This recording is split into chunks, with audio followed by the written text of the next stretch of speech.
Hi guys, and welcome back to Chef Mooney, coming to you from Mooney's Kitchen. Today I'm going to make a very simple chocolate cake, and as I went through my cupboard I didn't find all the ingredients that I needed, but I did find this. Okay, and this is a super moist Devil's Food cake mix by Betty Crocker. Betty Crocker's chocolate cake mix. Inside the packet you will find cake mix.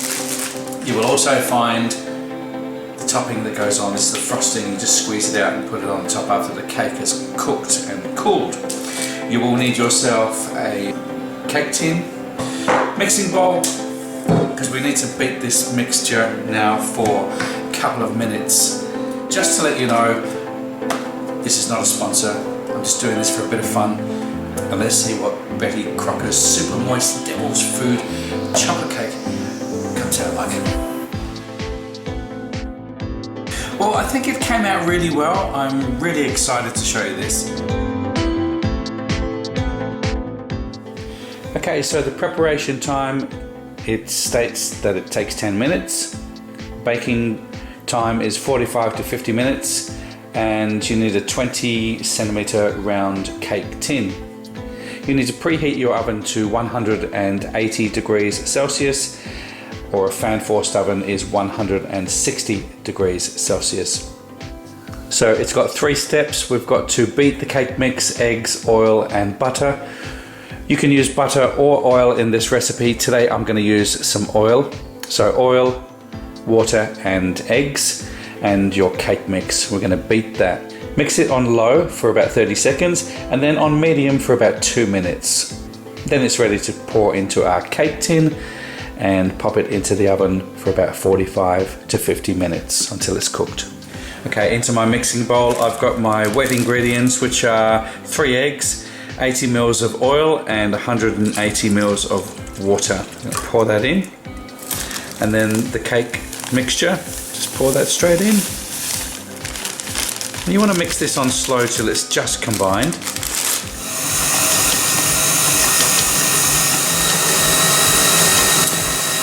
And now I'm going to mix it on medium for 2 minutes.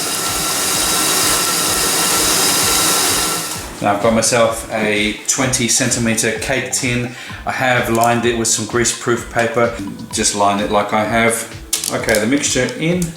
Just scrape it all out. This is now going to go into my fan-forced oven, 160 degrees for about 40 minutes, 45. Let's see. You know what, I think it's come out really well. Normally with these cake mixes you kind of get a dome on there, but my oven seems to have tackled that quite well. Cut the top off your frosting, and then you just want to sort of fold it in half and just sort of squeeze. What I do is I'd squeeze it on the top like this, all the frosting comes out. You might not think there's a lot here, but actually it's like a tube of toothpaste, my friends. You've just got to squeeze all of that out, and then it's just a simple spread over the top. Smells delicious. I'm going to cut mine into portions. I'm going to serve it after I've put it in the microwave for probably about 30-40 seconds, just to warm it through. When you do this, the icing will just melt over and it creates this beautiful chocolate sauce, and I'm going to serve it with a good quality vanilla bean ice cream. So trick it up a little bit. You can add some fruit to this if you want to, but for today we're just going to do this.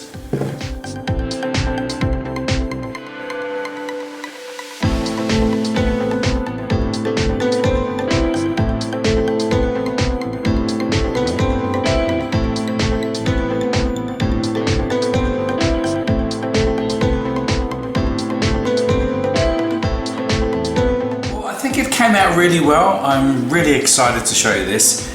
When you have a look into the cake, yes, it is super moist with that lovely frosting on the top. You don't need to do anything else. I think that's about $5 you can purchase.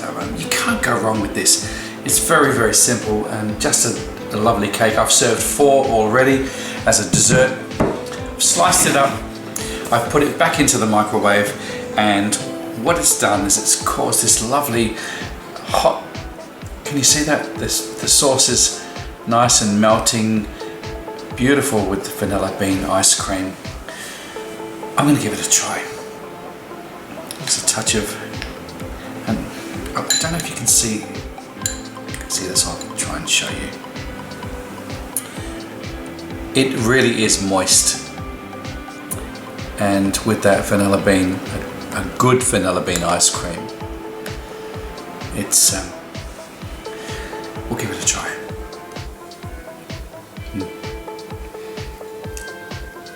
Soft, delicate, absolutely gorgeous. When you put it into the microwave, you have yourself some heavenly devil's food. It is chocolate. Look at that. Vanilla bean ice cream.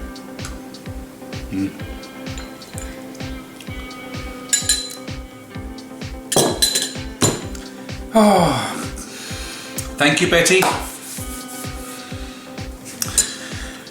Until next time, happy munching, and I will see you on my next recipe.